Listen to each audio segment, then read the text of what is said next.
Now, on the Georgia vote, fresh from the convention, the Democratic ticket of Kamala Harris and Tim Walz take their message to coastal Georgia. We look at the strategy from both sides as Democrats hope to make it 2 straight presidential election victories in the state. Also, what's important to Americans? Border, crime, debt, education, and energy. We catch up with Republican Rich McCormack, now running in a new district to keep a seat in Congress. He shares his vision for another 2-year term and why the GOP should be back in charge in the White House. And this morning, Democratic consultant Amy Morton and Republican consultant Spiro Amberg break down another full week of politics in our expert roundtable. All right now on the Georgia Vote. From the 11 Alive studios, this is the Georgia Vote with Faith Jesse and Zach Merchant. Hey, good Sunday morning. Welcome to the Georgia Vote. We are now a little more than 2 months away from the race for the White House reaching the finish line. And that path for this final sprint, it runs right through Georgia. We saw it this past week when Vice President Kamala Harris and Minnesota Governor Tim Walz campaigned through coastal Georgia. The candidates stopped at Liberty County High School in Hinesville and talked with the school band. The Georgia tour is part of a statewide strategy by Democrats to make inroads in areas outside of Atlanta, and it culminated with a rally in Savannah. There, Vice President Harris urged supporters to turn out and vote in November. So much is on the line in this election. So much is on the line. And understand, this is not 2016 or 2020. Things are different. A lot is the same when we think about the issues, and then there is significant differences. The stakes in 2024 are even higher. Now, while in Savannah, Harris and Walz sat down for their very first joint interview with Dana Bash from CNN. And in one exchange, the vice president said that she would appoint a Republican to her cabinet if she's elected. Well, one Georgia GOP congressman says that he'd serve in her cabinet if asked, and that's Representative Buddy Carter out of Savannah. Here's part of our conversation. I would ask you, if she presented that opportunity to you, would you work in a Harris White House, or could you see any of your colleagues doing that as well? And do you think this could be important for reaching across the aisle and actually getting some stuff done? Absolutely, I would. If the President of the United States asked me to serve, absolutely I would. Republican or Democrat. I love this country. All of us love this country, and we want to do what's best for this country. I'm not sure they're going to ask me to serve because I'm not sure my policies coincide with their policies. But if I had the opportunity to be Secretary of Health and Human Services, being a pharmacist as I am, you better believe I'd take that opportunity because I assure you I can bring drug prices down. I assure you I can do something about Medicaid and Medicare. Well, hey, that's a statement. We'll put it out there and see if you get that phone call, certainly. Last question. I don't think I'm on the short list. Hey, you never know. Well, we'll see, right? Congressman Carter also talked a lot about policy. You can watch our full interview right now on 11alive.com. And former President Trump spent this past week trying to shore up his financial backing here in Georgia. The highlight was a private fundraiser involving Governor Brian Kemp. Their rift has been a political soap opera here in the state, with Trump lobbing insults at Kemp, including at a recent rally at Georgia State University. The move by Kemp to raise money for Trump is seen by analysts on both sides of the aisle as a way for the current governor to position himself for a potentially larger role. Whatever Brian Kemp's future political endeavors may be, and we don't know, everyone thinks he's running for Senate. I don't think that he is. He may run for president in 2028. He needs to be seen as somebody who's the ultimate team player. And what could be more of a team player than someone who's been beat up and punched like he has by Donald Trump, and then show up and still row in the same direction, still do all he can to get Republican victories in Georgia. I think when Donald Trump attacked his wife, everybody was shocked. I mean, Marty Kemp is a wonderful person. She's done a lot of good for this state in a host of different contexts, and Donald Trump came out last time he was here and attacked her. I think people were surprised by that, and I think that, you know, whether they're publicly mending fences or not, I think you've got a lot of Republicans and a lot of my Republican friends who are still super uncomfortable with what that says about the candidate they've got for president. While it was never much of a question whether VP Harris and former President Trump would be on the ballot, Other third-party presidential candidates have also hoped to get their names on the Georgia ballot as well this year. This week, we learned who likely made the cut. The Georgia Secretary of State's office said this week 6 presidential candidates will be on the Georgia ballot in November. Former President Trump and Vice President Harris, of course. Also, former Georgia senatorial candidate Chase Oliver for the Libertarians, Jill Stein from the Green Party, and independent candidates Claudia De La Cruz and Cornel West. This is the order, as you see on the screen, that they will appear on your ballot. By state law, former President Trump will be at the top because the incumbent governor of Georgia is a Republican. One notable candidate left out, Robert F. Kennedy Jr. On Monday, he sent papers to officially withdraw from the race. This comes after Kennedy suspended his campaign and tossed his support to Donald Trump. Now, a group is taking legal action to challenge new state rules they argue could delay the finalization of November's election results. That's right. As Ariana Manise from the 11 Alive political team reports, the lawsuit calls out several members of the state election board. State and national Democrats are putting up a legal fight against the Georgia State Election Board over new election rules. The suit seeks to block 2 recent rules adopted by the Republican majority board. The first rule requires county election officials to make a reasonable inquiry if election results are accurate before certifying them. The second rule permits members of county election boards to investigate ballot counts. Plaintiffs are arguing the rules stand to make it easier to challenge election results and asking the court to declare that certifying election results is a mandatory duty and that election superintendents must certify election results no later than November 12th. Make no mistake, what is unfolding in Georgia is nothing less than a concerted effort to subvert democracy and move us backwards. The lawsuit comes as Democratic lawmakers and members of the clergy are asking Governor Brian Kemp to remove the 3 GOP board members who approved the new rules. The election board does not exist to help Republicans win elections or to enrich its members. The group held a press conference on Monday calling for resignation of Janice Johnson, Janelle King, and Rick Jeffries, saying they acted outside the scope of the board's authority when they approved the measures. Governor Brian Kemp is now saying he's seeking a legal opinion to see if he has the authority to remove members. Kemp's office issued a statement saying, quote, "We have sought the Attorney General's advice regarding the application of the statute. The members have been under even more scrutiny after they were praised by former President Trump, who pressed Georgia election officials to challenge the 2020 results." They're on fire. They're doing a great job. 3 members. Ariana Manise for the 11 Alive political team. And we did hear back from state election board member Janelle King. She says it's not her mission to alter the outcomes of past elections. And she said she actually takes offense at what she describes as baseless accusations. Now, a lot of our focus is on the 2024 election, of course, but one person this week announced he is entering the 2026 race for Georgia governor. I believe it's time for a new face, a new voice, and a new generation of leadership who listens to Georgians. That is Olu Brown announcing his bid through a social media post.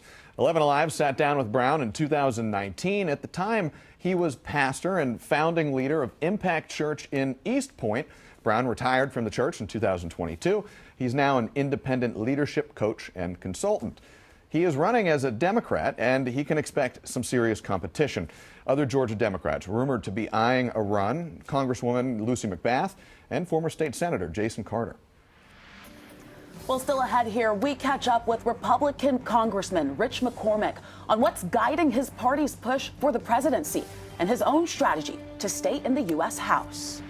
And later, our voice of the voter shares his story of recovery from drug addiction and how it may affect his vote come November.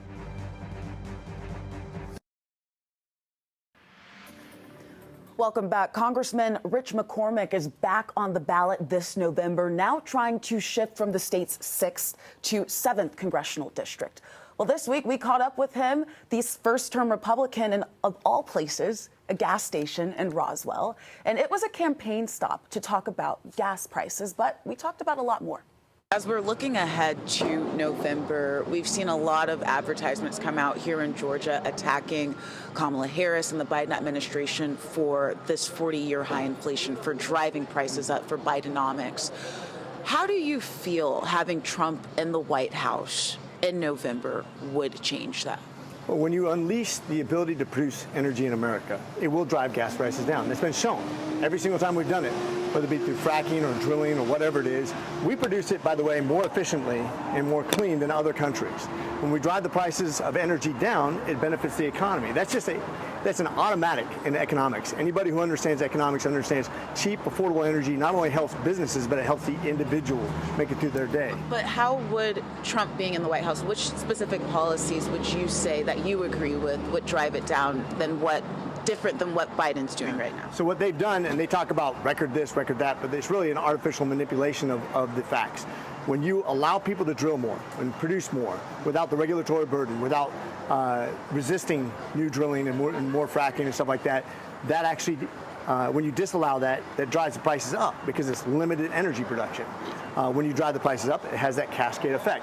And one of the things they did, once again, going back to the energy, strategic energy reserves, that has to be replenished. We have a war in Ukraine. We have a war with Israel right now, and we have a potential war with Taiwan. If we get caught during this time where we've depleted those energy resources and all of a sudden we're in trouble, we can't replenish it, now what are we going to use? We don't have that. That's a strategic reserve for a reason, and we depleted it during a time of war.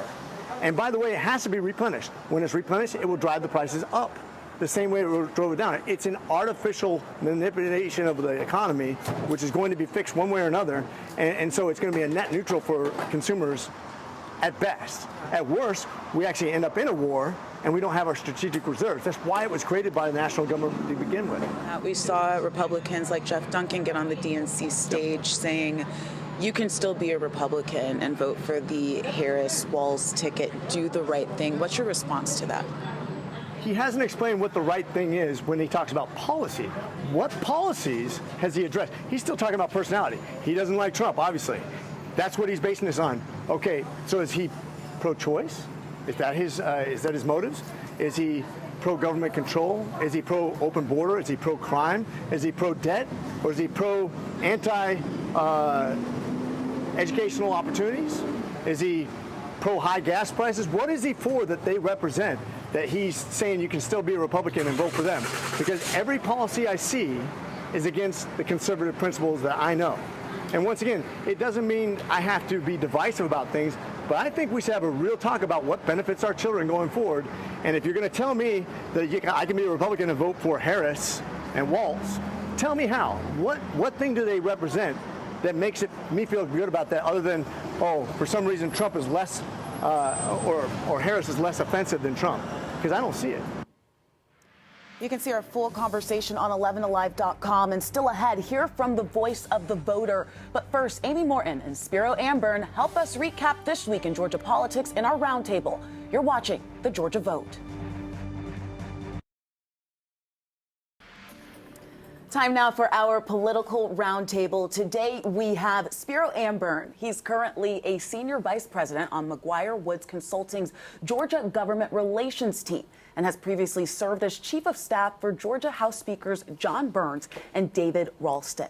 And Amy Morton, the chief executive officer for Southern Majority, and has consulted for prominent Democrats in the state, including State Senator Jen Jordan and Mayor Keisha Lance Bottoms. Thank you both so much for coming on panel. Amy, I want to start with you because you've consulted Democrats. We saw a big interview from Harris and Walz. Republicans are coming after Harris for her credibility, specifically on fracking, saying that in 2019, she's on tape saying that, you know what, I would support a ban. 2020, flipping that. How does Harris maintain her credibility when it comes to voters? Well, I think that she is doing that, and I think she's doing that by pointing out that her values have not changed, which she said several different times during that interview. But I think it's also true. And if you noticed in the DNC during that convention, really Democrats focused on the who more than the what. Right. The who is really important because you have to trust who someone is before you can trust that they will do what they say they're going to do. And so I think she's doing a really good job of introducing herself to the American people again in the role of the future president. Now, Spiro, is it enough for her to just say, I'm sticking to my values here? It could be. You know, we'll see. I think it's all about how you message that and how you package it. I frankly think she did pretty well in her interview. But, you know, I do think that on issues such as the economy, illegal immigration, the war in Israel, those are issues I think that Donald Trump will continue to talk about and continue to contrast himself with Kamala Harris on that, because I feel like those are going to be tough questions for her to respond to when she's part of the current administration. Now, Spiro, when we're talking about messaging of this campaign, and particularly from your side of the aisle, the Republican side here, I want to read a quick quote from this recent CNN interview. Right off the top, VP Harris said, and I'm quoting here, "People are ready for a new way forward." That sounds a lot like a challenger, not an incumbent who's been in the White House for almost 4 years. Do you anticipate this coming up and becoming a core issue of this election? Absolutely. I think whichever candidate can take on that mantra of change and own it and convince voters that they are a new path forward is going to be the candidate that wins. And certainly, ironically, with Kamala Harris being vice president, you would think that she would not be representative of change. I think Donald Trump had that advantage when Joe Biden was still the nominee.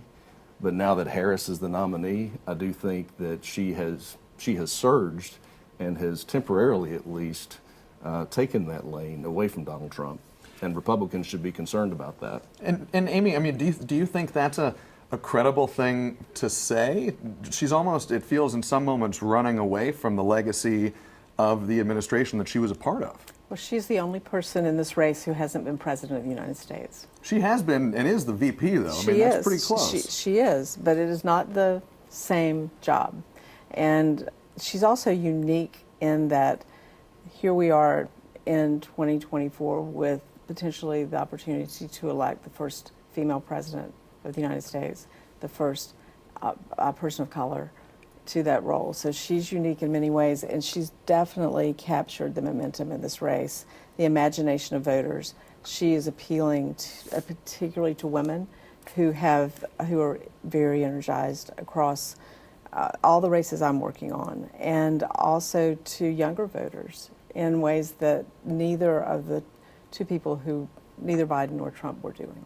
Spiro, do you want to respond to that? It looked like you wanted to come in there. I mean, I don't disagree. I mean, I think Donald Trump is going to get the voters who are always going to vote for him. I think he's going to have to do a better job of going after the moderates and independents, and I think you've seen that happen in recent days. And it's interesting that you say that, because it seems like both of these candidates are trying to go after the moderates and independents. I want to bring things back to Georgia. We saw the first debate, which caused fireworks. Now we see Harris-Walz, yes, doing their campaign here in Georgia.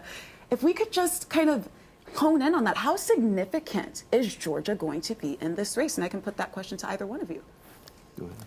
Very. Georgia's in play in this race. You can see it in the polling and in the investment of the campaigns. And I think we would probably agree that 10% of the voters who are down the middle will decide this race nationally and in Georgia.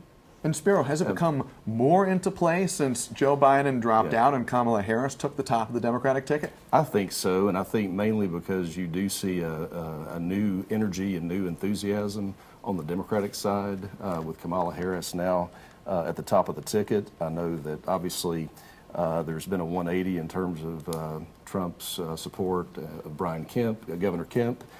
Governor Kemp has been a true statesman for a while now, saying he would support the ticket. Yeah. And frankly, I think Donald Trump needs Brian Kemp more than Brian Kemp needs Donald Trump. Well, it's definitely something that we will see. Yeah. Absolutely.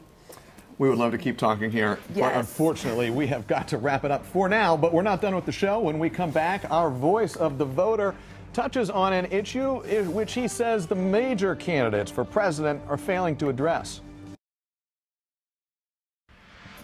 The CDC estimates more than 107,000 people died of drug overdoses in the United States last year. It is an issue that has upended lives across the country and across our state. We say each week you can't have the Georgia vote without Georgia voters. And today, on the first day of National Recovery Month, our Voice of the Voter takes us to Jackson County to meet John Langston, who shares his own journey to recovery. Where we just pulled out from is the house I own, and right across the street is where my mom lives. When you drive through here, what memories go through your mind? Some good, some bad, some would get me in trouble. I knew kids on both sides of the tracks because I went to school with both that ended up leading me down a road of addiction that spanned 25 years of my life. You're in recovery now. Yes. Make it to September the 9th of this year, it'll be 16 years without any mind or mood altering substance. Ultimately, it's about me getting up in the morning and saying, I can't do any drugs today. And moving forward. Every day? Every day. Every morning. Can probably count on both hands the days I've missed in those 10 plus years. You should be proud of that. It's working. I don't want to change it. What would you say to somebody who is in active addiction right now and feels like there's no way out? There's always hope. If there's breath, there's hope. Well, we've got a big election coming up in November. When you think about it, what worries you the most? During the debate that was out here in Atlanta, the question was asked about recovery and how will that be addressed. Neither of the major parties answered that question. My worry is that neither of the major parties will address the biggest issue in the country, over 200 deaths a day. If that's not the largest issue that this country's facing, there's not a large issue. That's my worry. When you look ahead to the election, what's the single biggest issue that's going to govern how you vote? For me, there's only one major thing, and that is how the major parties are willing to address recovery, whether that's harm reduction, prevention, treatment, housing. All of those things are huge issues. We always end on this. What are you most optimistic about? The voice. You know, for years and years when I was in active use, I made sure my voice was heard when I needed something that wasn't on the right path. And today I get the opportunity to use that voice for something positive. For people that communities look at and say, oh, well, that's just trash. Well, let's quit throwing them away, because that might be the person who's got the answer. People in recovery are some of the most loyal and hardest working people you'll meet. Let that voice be heard. They need to come on out, and I don't care if it's blue or red, it don't make no difference to me. Let your voice be heard so people know what's really going on in the community. Langston now leads Reboot Jackson, a recovery organization he founded in his home county. If you or someone you know needs help, you can call the CARES Warm Line right now at 1-844-326-5400. And today also marks the beginning of the Georgia Recovers Bus Tour, a statewide month-long tour of the state promoting recovery resources organized by Langston, the Georgia Council for Recovery, and others. Such an important topic, Faith. And we thank you for watching us today. We hope to see you right back here again next Sunday at 11 a.m. for another edition of the Georgia Vote.